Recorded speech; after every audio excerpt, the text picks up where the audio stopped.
Welcome students. आज की class में हम पढ़ेंगे रिफ्रैक्शन ऑफ लाइट। बेटा नाम देखो, refraction of light. Last videos में मैं आपको रिफ्लेक्शन के बारे में बता चुकी हूँ, है ना।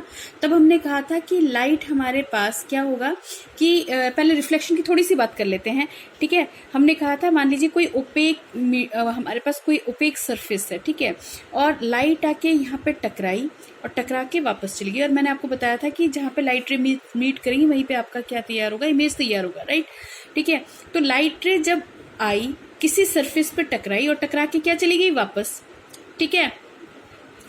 तो इसमें लाइट इसके आर पार तो नहीं गई थी ना बेटा। लाइट कैसे रह गई, जिस मीडियम में आई। अब मीडियम की बात करते हैं बेटा, थोड़ा सा मीडियम समझ लेते हैं। मीडियम हमने 9th क्लास में पढ़ा हुआ है, सॉलिड, लिक्विड और गैस, क्योंकि उनके मॉलिक्यूल के अरेंजमेंट जो हैं वो अलग अलग होते हैं, है ना। तो अभी थोड़ा सा उस पर भी बात करेंगे, पहले आप इसकी बात कर लेते हैं, आपसे इसकी जरा बात कर लेते हैं। लाइट रे हमारे पास आई, सरफेस पर टकराई, टकरा के क्या चली गई वापस। तो लाइट एयर में से ही आई, सरफेस पे टकराई और वापस चली गई। जैसे आप शीशे के सामने खड़े हो तो लाइट रेज एयर में आई, आपके शरीर पे टकराई, टकरा के कहाँ गई, शीशे पर, मिरर पर, मिरर से फिर टकरा के कहाँ पे आई, आपकी आंखों पे, ठीक है। तो ये तो हमारे पास था रिफ्लेक्शन। लेकिन रिफ्रैक्शन में क्या होता है बेटा, रिफ्रैक्शन में मीडियम सेम नहीं रहता। जैसे यहाँ पे एयर टू एयर की बात कर रहे थे हम, रिफ्रैक्शन में मीडियम गेट चेंज। मीडियम क्या हो जाएगा, मीडियम गेट्स चेंज। कहने का मतलब ये है कि रिफ्रैक्शन के लिए जरूरी है कि आपके पास दो अलग अलग मीडियम होने चाहिए। दो अलग अलग मीडियम यानी कि लाइट एयर से वाटर में या वाटर से ग्लास में, इस तरह से हमारे पास ना मीडियम चेंज होगा। यानी सॉलिड से लिक्विड में, लिक्विड से गैस में, या गैस से लिक्विड में। यानी क्या होगा, लाइट हमारा जैसे इसमें था एयर टू एयर ट्रेवल कर रहा था, है ना। लेकिन इस वाले में क्या होगा, लाइट एक मीडियम से दूसरे मीडियम में ट्रेवल करेगी, ठीक है। समझ रहे हो बात मेरी, ठीक है। तो ऐसा तुम्हें कहाँ दिखता है, रिफ्लेक्शन कहाँ दिखता है बेटा। अगर मैं सीधी सी बात करूं तो कभी आपने ऐसा देखा है बेटा, किसी ग्लास में पानी भरा हुआ हो, है ना। ग्लास में आपने मान लीजिए यहाँ पे कोई ग्लास लिया और ट्रांसपेरेंट ग्लास में हमने पानी भरा हुआ है, ठीक है, और उसके अंदर कोई पेंसिल या स्टिक डुबो दो, ठीक है। ये आगे आएगा, आपको एक्सप्लेन करूंगी मैं, ठीक है। ये आप पेंसिल या स्टिक डुबो दो और इस ग्लास में क्या भरा हुआ है, पानी। और जब आप उसको दूर से देखते हो तो क्या पेंसिल बिल्कुल सीधी नजर आती है, नहीं, पेंसिल सीधी नजर नहीं आती भाई। पेंसिल क्या, ऐसा लगता है कि यहाँ से टूट गई और पेंसिल यहाँ नजर आने की बजाय कहाँ नजर आती है, यहाँ थोड़ा सा ऊपर की ओर उठी हुई नजर आती है, ठीक है ना। तो यहाँ पे लाइट क्या है बेटा, इस ग्लास के अंदर वाटर है और ऊपर क्या है, एयर, ठीक है। तो एयर से लाइट कहाँ ट्रेवल कर रही है, डेंसर में। डेंसर में ट्रेवल करते टाइम लाइट क्या होती है, अपने पाथ से भटक जाती है, ठीक है। लाइट रेज जो अपने पाथ से थोड़ा सा चेंज हो जाती है, उसकी स्पीड चेंज होने की वजह से लाइट क्या होती है, थोड़ा सा अपने पाथ से सीधा जाना चाहिए, भटक जाती है। तो अभी देखते हैं कैसे बेटा। तो देखिए रिफ्लेक्शन होता क्या है। डेफिनेशन तो भैया तुम कुछ भी लिख लो, आपकी बुक में जो भी लिखा है, मैंने लिखा द बेंडिंग और डेविएशन, झुक जाना या मुड़ जाना, ठीक है, bending of light when it goes from one medium to another is known as refraction, ठीक है। तो this is the bending phenomena. आप कह सकते हो कि लाइट का एक मीडियम से दूसरे मीडियम में जाते टाइम जो बेंड हो जाती है, मुड़ जाती है, दैट इज रिफ्रैक्शन। तो मीडियम की बात करते हैं कि ऐसा क्यों होता है। देखिए मीडियम की अगर हम बात करें, हमें पता है कि सॉलिड में जो मॉलिक्यूल्स या एटम अरेंजमेंट जो होता है वो हमारा एक दूसरे को क्या होता है, काफी क्लोज होता है। सॉलिड में पड़ा हुआ है ना ये। सॉलिड के केस में हमारे पास एटम्स जो हैं वो स्ट्रॉन्ग वंडरवाल फोर्स जो भी आप कहते हो, ठीक है। यहाँ पे हमारे पास क्या होगा, एटम्स जो हैं सॉलिड में एक दूसरे के काफी क्लोजर होते हैं, ठीक है। जबकि लिक्विड में क्या होता है, इनके बीच में कुछ स्पेस होता है, हाँ याद आया, ठीक है ना। इनके बीच में क्या होता है, स्पेस होता है। आपने पढ़ा होगा, इंक वगैरह डालते हैं तो इसके अंदर फिक्स हो जाता है, एंड सो है ना। कलर क्यों, क्योंकि इनके बीच में क्या होता है, स्पेस होता है। किस केस में, लिक्विड में। लिक्विड में एटम्स के बीच में क्या होता है, स्पेस होता है। और गैसेस में क्या होता है, गैसेस में तो दे आर रैंडम, कोई कहीं इनके बीच में क्या होता है, काफी खाली जगह होती है। समझ रहे हो बात मेरी। तो एक मीडियम से दूसरे मीडियम में जाते टाइम ये इनको एटम का अरेंजमेंट भी, लाइट को एटम का अरेंजमेंट भी क्या मिलेगा, सॉलिड में अलग, लिक्विड में अलग, गैस में अलग। तो इसलिए क्या होगा कि इनमें हमारे पास क्या होगा, मीडियम में फर्क पड़ने से लाइट की स्पीड में भी क्या पड़ेगा, फर्क पड़ेगा। अब देखिए कारण क्या है रिफ्रैक्शन, जो हम कह रहे हैं कि बेंड होता है, कैसे होता है अभी दिखाती हूँ, लेकिन कारण क्या है? कारण ये है कि बेटा अभी बताया मैंने कि लाइट की स्पीड पे क्या पड़ जाएगा, फर्क पड़ जाएगा। ठीक है, देखिए कैसे फर्क पड़ेगा। पहला केस लेते हैं रेयर मीडियम और डेंसर मीडियम का। अब ये रेयर और डेंसर भी यहीं पे समझ लो बेटा। रेयर मीडियम का मतलब ये जहां पे लाइट की स्पीड क्या हो जाती हो, थोड़ी सी फास्ट हो जाती हो, थोड़ी बढ़ जाती हो, और डेंसर में लाइट की स्पीड क्या हो जाती है, थोड़ी सी स्लो डाउन हो जाती है। ठीक है, क्या होगा कि आपके पास रेयर मीडियम का मतलब ये कि जहां पे मॉलिक्यूल्स के बीच में, एटम्स के बीच में क्या हो, काफी स्पेस हो, वो रेयर मीडियम है। और जहां पे हमारे पास एटम्स के बीच में कुछ खाली जगह ना हो, ठीक है, वो हमारे पास क्या हो, डेंसर मीडियम। ठीक है, वो हमारे पास क्या कहलाती है बेटा, डेंसर मीडियम कहलाती है। समझ में आया? डेंसर मीडियम यानी कि जहां पे हमारे पास एटम एक दूसरे से क्लोजली पैक हो, और रेयर मीडियम जहां पे हमारे पास एटम्स जो है एक दूसरे से क्या हो, दूर दूर हो। इतनी बात समझ में आती है? ठीक है, अब ये हो गया रेयर मीडियम और डेंसर मीडियम। अगले वीडियो में मैंने इसका डेफिनेशन भी दे देना है आपको। ठीक है, चलिए अब देखते हैं बेटा। लाइट मान लीजिए ट्रेवल कर रही है कहाँ से कहाँ, रेयर से डेंसर। रेयर यानी कि मैंने क्या लिया, एयर। तो एयर यानी कि मेरे पास कैसा मीडियम है, ये गैस है, और गैस में मैंने अभी अभी आप लोगों से डिस्कस किया कि इसके बीच में क्या होती है, जगह क्या होती है, ज्यादा होती है, रैंडम होते हैं, इधर उधर घूम रहे होते हैं। ठीक है, तो लाइट रे हमारे पास एयर से कहाँ ट्रेवल करेगी, वाटर में। मान लीजिए नीचे यहाँ पे मैं सारा क्या है, यहाँ पे वाटर, मीडियम क्या हो गया, चेंज हो गया। ठीक है ना, और ये जो लाइन आप देख रहे हो ना, इसको इंटरफेस कहते हैं। क्या कहते हैं, इंटरफेस। इंटरफेस क्या होता है बेटा,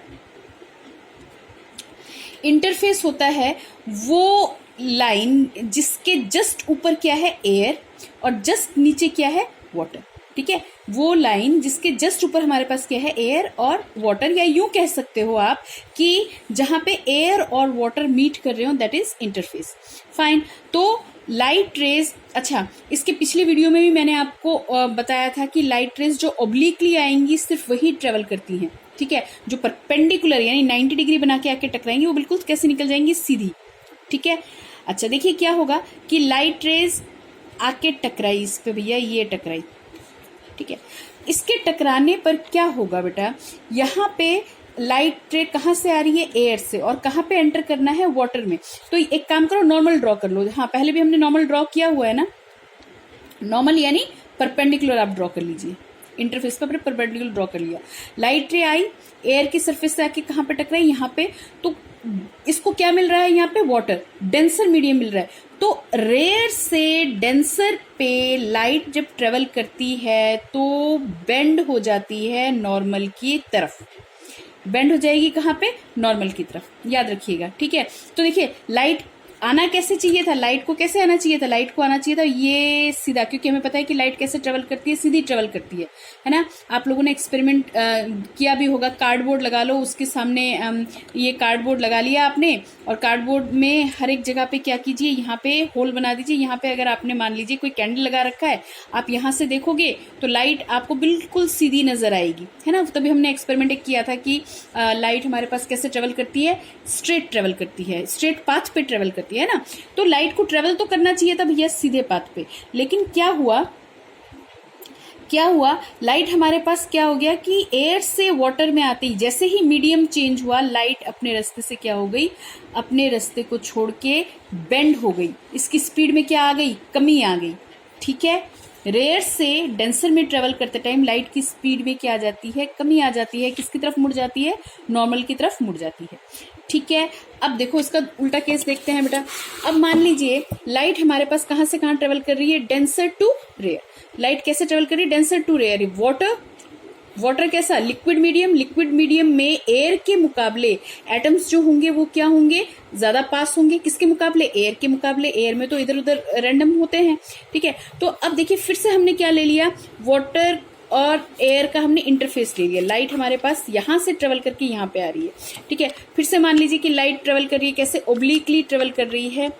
ठीक है, लाइट आके ऐसे ओब्लिकली टकराई, क्या ड्रॉ करेंगे, यहाँ पे एक परपेंडिकुलर ड्रॉ करेंगे। ठीक है, कैसे मीडियम में जा रही है, कैसे, डेंसर से रेयर, डेंसर से रेयर में जा रही है। तो बेटा ये क्या होगा, ये जाना कैसे चाहिए था, स्ट्रेट, लेकिन जब ये रेयर में जाएगी तो स्पीड क्या हो जाएगी, बढ़ जाएगी, यानी ये हमारे पास कैसे चली जाएगी, अब नॉर्मल से क्या चली जाएगी बेटा, अवे। अंडरस्टैंड, नॉर्मल की तरफ झुकेगी नहीं, नॉर्मल से क्या चली जाएगी बेटा, ये कैसे चली जाएगी, अवे चली जाएगी। ठीक है, अब इतनी बात समझ में आती है। तो दो चीजें हमने यहाँ पे स्टडी की, एक कि जब लाइट रे हमारे पास रेयर से डेंसर में ट्रेवल करेगी, रेयर टू डेंसर, तो वो नॉर्मल की तरफ क्या हो जाएगी, बेंड हो जाएगी। बताया मैंने अभी भी, स्पीड पर क्या पड़ेगा, फर्क पड़ेगा। ओके, और दूसरा हमने किया कि जब लाइट रे डेंसर टू रेयर ट्रेवल करती है तो अपने पाथ से क्या होगी, नॉर्मल से क्या हो जाएगी बेटा, दूर हो जाएगी। ठीक है, अब देखो ये कुछ चीजें समझ लो। यहीं पे हमारे पास ये वाला जो रे है जो आके सरफेस पे टकराएगी, that is incident ray, that is incident ray. मैं लिख दूं यहाँ पे,